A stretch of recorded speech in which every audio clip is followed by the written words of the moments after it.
Well, well. The Milan management dropped a bombshell on us by announcing Paulo Fonseca has been sacked and Sergio Conceicao will be the new Milan coach. And following Milan's drop versus Roma, we actually found out in the middle of the game that no matter if Milan win, draw, or loss, that Fonseca would coach his last match on the Milan bench, and he was, in fact, in the hot seat this whole time. And before we get into the juicy Fonseca story, I actually have some talking points in this Roma game that I think are important to kind of look at. And I think one of them is Ismail Benacer coming back and looking great. It looks like he hasn't missed a step. And I think what I really noticed in this game was that he looks motivated to come back and play for Milan. And you always kind of saw he was always asking for the ball, always kind of dishing it out. And usually we would expect players to kind of wait a game or two and, then they get subbed in. But Benacer came in that 45th minute replacing Terriciano, who did absolutely nothing. And he looked great in this midfield, really combining with Fofana, with Reinders, and everything like that. I think there were some kind of shaky moments, some passbacks, but regardless of the fact is getting back to match fitness for Benacer is priority number one, and we can really use him as a depth piece at the moment. Number one, to get him back to match fitness, and number two, use him as a depth piece to kind of get this team back to match fitness, right? We don't want to overwork Benacer and then get him injured again. So kind of, give him a couple minutes here, a couple minutes there, and then maybe we can talk about him being in that midfield trio that I brought up in that last video. I'd love to see a trio of Benacer, Reinders, and Fofana. And I think something else that was confirmed in this match is that Jimenez is a squad player. I don't think that he's going to be back in that Futuro team anytime soon, if not at all. I think he is someone that can definitely be relied upon, whether that's a Theo Hernandez replacement or even on that left wing spot, because Okafor, obviously him being injured is a huge blow, but I feel like Jimenez in these last couple games has offered a little bit more than what Okafor has been. And I think it's really great to see Jimenez really kind of turn into this player where, you can really utilize him anywhere, right? He was playing right back at one point, rotating with Theo Hernandez, playing left back, left wing at points, but it's really good to see that we have someone like a utility player, and that's what I see in Alex Jimenez. And I think, speaking of Theo Hernandez, I think it was a very strong performance from Theo Hernandez, right? Coming off of those 3-game benching, discipline, whatever you want to call it. He came back in this game, and I think Fonseca really provoked a reaction out of Theo, which is nice because, we saw the same thing with Leao, and now we're seeing the same thing with Theo, and I thought he actually had a pretty good game versus Roma. So I want to tip my hat to Theo Hernandez on that one. But I think what I really loved to see was that Reinders and Fofana once again connecting with each other. Fofana assisting Reinders for that goal. And man, these guys just love each other, huh? These guys just love each other. And it's really good to see that both of these players are kind of looking up and looking for each other on the pitch, right? When Fofana receives the ball, he's looking for Reinders kind of make a run, either, making an over-the-top through ball, or even just simple as Reinders running into the box and scoring like how he did versus Roma, right? Just a nice little, threaded pass to Reinders. And, of course, nice little finish from TG. But I think Fofana is up to 6 assists now in all competitions. And Reinders, I believe, up to 13 or 14 goals and assists in 16 matches. So it's really great to see that these two are kind of a reference point in this team now, because we always, had that, Leao and Theo kind of duo on that left-hand side. And now we're seeing Reinders and Fofana in that midfield pivot, right? And coming up with a nickname, maybe Fofinders, I think that would be funny. But regardless of the fact is, Fofinders is a reference point in this team, and it's a point where these players kind of look to kind of be like, all right, kind of maybe get us out of trouble or kind of create something out of nothing. And we've seen, these two do that in these last couple games, right, versus Hellas Verona, and in this one as well. I think these two really love playing with each other, and they really have some good chemistry going forward. So let's get into the juicy stuff regarding Fonseca. So apparently there was a clause in Fonseca's contract that provided for the payment of the salary only for the first year in the event of an exemption in the first 6 months. So it's clear that with this whole clause that this management never believed in him. And I will say this, That man Furlani knows how to make a contract. I was not familiar with your game, my friend. But writing was kind of on the wall, and it's finally come down to this moment. And I've always kind of had my concerns about Fonseca, but I will say this, and it is on the record that I've always backed Fonseca. You can go watch my previous videos. You can go see that I've always backed Fonseca up until probably the point of Cagliari. I will say probably after that Cagliari game, I was really starting to turn on Fonseca because when you have big moments, right, and especially what he's brought us this season, he's failed to capitalize on them, and he's failed to capitalize those moments to really kickstart the season, right, versus Inter, right, and then, we kind of go on a little slump, and then we beat Venezia, and maybe we were like, all right, that's like a motivation game to kind of get us going forward, and then, didn't really do anything much, and then versus Real Madrid, we win, and then we tie versus Cagliari. So I think a lot of us did back Fonseca, but a lot of us were apprehensive as well. And we were never really convinced, but with great moments, he failed to capitalize them.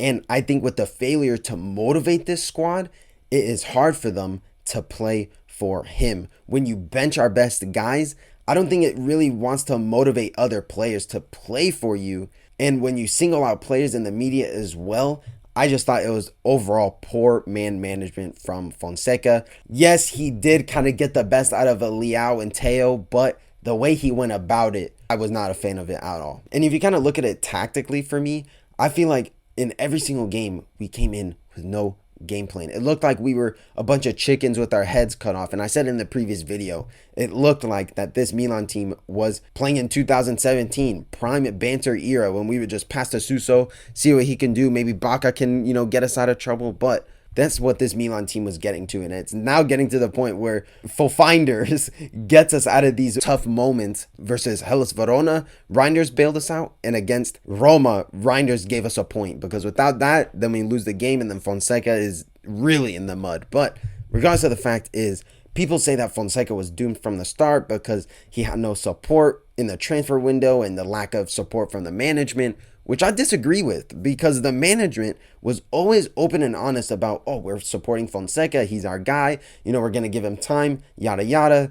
And I will say this, the only time I think the management didn't support him was in the transfer window, because you saw when you actually give Fonseca kind of good players like Fofana, he's going to get the best out of him. And Fofana is definitely easily one of the first names on the team sheet without a doubt. When you give Fonseca guys like Emerson and Pavlovic, yes, it is hard to kind of get the best out of those players just because talent-wise, they are nowhere near the quality that Milan should be getting. But when you start Emerson every single game and he's making mistakes and literally costing us matches, you're asking questions, why is Fonseca starting him? I'd rather have Calabria than Emerson Royale in every single game. And that was my whole gripe with Fonseca, was that he would make a lot of silly mistakes. And in big moments that we needed to capitalize, he failed to motivate this team. Now, let's go into the new boss, Sergio Conceicao. This guy was the number one name on my list for coaches to succeed Pioli. And for me, what he's done with Porto, I think really stabilizing them as a European force, and easily, for me, Porto is the best Portuguese team in that league, and he's a serial winner at Porto. Since joining in 2017-18, he's won 11 trophies in 7 years, along with developing players like Luis Diaz, who's currently tearing it up for Liverpool. So if he can do that with Luis Diaz and everything like that, then I can't imagine what he's going to do to guys like Pulisic or Leao or anything like that. But going a little bit more in depth into Conceição's tenure at Porto, in 368 games, he coached from July 2017 to June 2024. His win percentage was 72%. Just to kind of put it into perspective, Fonseca's win percentage was 52%. Of course, this is across 368 games, but regardless of the fact is that shows consistency and reliability for Conceição to get the best out of players. And his league position finishes were first, second, third, and then second before his arrival. But he's a 3-time Portuguese league winner, 4-time Portuguese Cup winner, 1-time Portuguese League Cup winner, and 3-time Portuguese Super Cup winner. So this guy knows how to win. This guy's a serial winner. He has that to stand on. And I think that's super important to instill that winning mentality into this very young Milan team who's only won one trophy together. Going into it tactically, how Conceicao could potentially set up his Milan team. His preferred formation is 4-2-3-1. His style is possession heavy, strong pressing, high line, and build out from the back. My whole thing with the high line, I don't think we have the players to kind of play that sort of thing. So I think we might see a reinduction of Tomori back into this team. I know he was kind of exiled and he had all those rumors about joining Juventus, but I think with Conceicao now at the helm, I think he has that ability to kind of pick and choose which players he wants. So rather than, going out and selling all these guys right away, I think Conceicao deserves the option to pick guys at his choosing. Conceicao has a very strong philosophy in what he wants his team to do, and I think he'll get the best out of these Milan guys. And of course, guys like Leao and everything like that, I think these guys are going to want to play for Conceicao just because of his resume and what he has won in the past. And I think that's something that Fonseca never really had, because these players have tasted silverware, right? We won the league and everything like that, but Fonseca never won anything. So it's hard to kind of convince these players to play for you when you really have nothing to kind of fall back on. So I feel like Conceicao kind of has that leverage, I guess you can say. But if you're kind of asking my thoughts and opinions on this, I'm really excited for Conceicao to be the new boss. And like I said, he was the number one name on my coaching sheet to succeed Pioli. And just because of how Porto kind of carried themselves, right? They had leaders in the team and they had a real force of a squad, right? They were always a force in the Champions League. And of course, you can't deny the results, right? Constant trophies, always being like within that grasping range of league titles. And third place was his lowest finish. And before he came to Milan, he finished second place. So I'm not arguing about that at all whatsoever. And also, I really like his development of players, right? I think that one left back, Ivan Nielsen, I think he can really get the best out of Teo Hernandez, how he did Ivan Nielsen. And obviously, Luis Diaz as well, I think was a huge success that Conceicao created and sold him off to Liverpool, and you see what he's doing at Liverpool right now. So I'm really excited what he can do in this Milan team. And going into our first match versus Juventus in the Super Cup semifinals, I think this is a huge point where Conceicao can really grab these players and go like, look, this is our moment where we can win a trophy and we can start this new era together as winners. And I think the biggest message that I think he's going to try to get across to these players is, let's win a trophy. Play for me and I will bring you guys silverware. And I think this is the perfect time to do so. And this is the perfect time to establish that connection between coach and player. So I'm really excited what Conceicao has to bring to this team. And going predictions, look, I think with all things into account, right, Milan's, kind of injury crisis and everything like that, but I think the new manager bounce tax, I guess you can say, is something that I think we can really bank on in this game versus Juventus, because Juventus played against Fiorentina. They didn't play bad, but I think they were also kind of leaking at certain points. And look, I will say this, just a kind of little side note. People that are saying, oh, Kalulu, we should have never sold him. I will say this, versus Fiorentina, did not play good in my opinion. I feel like that first goal that Moise Kean scored, 100% on Kalulu, should be winning that header 10 times out of 10. But regardless of the fact is, that's a side note. But I think that we can beat Juventus. I think with this new manager bounce and everything like that, I think these players will want to win and want to play for Conceicao to get that first trophy. So with that being said, I'm going to predict a 1-1 draw, but I think we win on penalties because it's in a neutral venue in Qatar, Dubai, or something like that. So I think we win. I think we win on penalties. I think Mike Maignan, penalty killer. And I think we go on to that final. All right, so we're at that section where we're going to do a Q&A. If you are not following our Instagram, I put on our Instagram stories a little question box saying questions and answers. So if you guys want to get involved in these Q&As, make sure you guys go follow Home of Milan on Instagram. So let's get into this. First question from Antonio Lafluier. Sorry if I mispronounce these names, guys, but do you think Conceicao could do well with Milan? I think piggybacking off of what I said earlier in the video, definitely yes. I think if he instills his mentality into this team, and so far from the press conferences that he's had talking to the media, so far he definitely has the right idea on how he wants this team to kind of be up here. And, saying one of the things that, we need to be a squad worthy of playing for this club. That alone says what Conceicao is about, and he definitely understands the position that he is in right now. So yes, I think he will do well.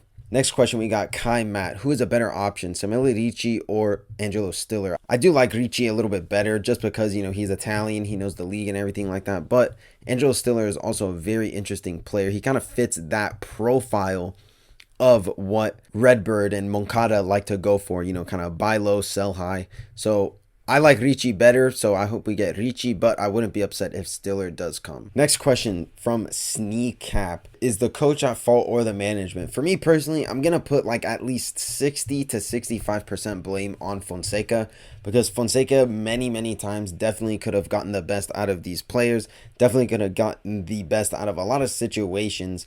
And in my opinion, I think Fonseca definitely could have at least gotten a grasp on this team, but Fonseca never really did that at all. So for me, I feel like Fonseca is definitely at fault for a lot of our problems, especially in the league, being 8th place, dropping so many points. It's like you can't blame Cardinale for Emerson not guarding a corner properly or something like that. So it's like that falls on the coach. So in my opinion, I feel like Fonseca is a little bit more at fault than the management. And last question here, we got HMPRX. He says, do you think AC Milan will reach top 4 under Conceicao? I definitely think so. I think if Conceicao can definitely get the best out of these guys and really instill his mentality into these guys' head, and definitely his style of play as well, which I think complements Milan the best, I think Milan can definitely grab a lot more points. I think we'll definitely not see as many points dropped to littler teams. So I'm really excited what Conceicao can bring to this club. And yes, I think he will get top 4. So I think that'll do for this episode, guys. Thank you so much for tuning in. Make sure you guys like, comment, subscribe, and get involved in the comment section below. What do you guys think about the Fonseca situation, how that was handled? What do you guys think about Benacer coming back? And also, what do you guys think about Conceicao being the new coach of Milan? Let me know in the comment section below, guys. And thank you guys so much for tuning in. I'll see you guys in the next video. Ciao ragazzi.